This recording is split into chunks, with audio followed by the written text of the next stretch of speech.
Alright, so I just opened this box. So on the top was this little guy, kind of like a little user's guide, easy setup. We got the cord, and then this is actually pretty heavy. So, okay. Ooh.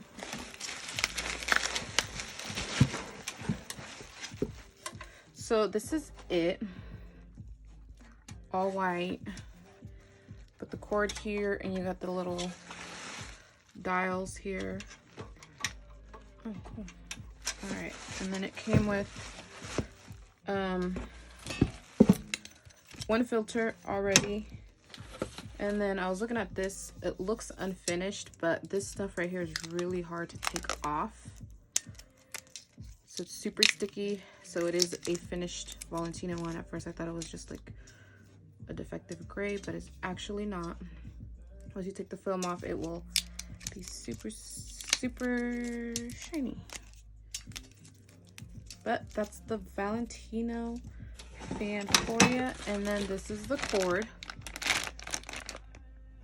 Thanks for watching my channel.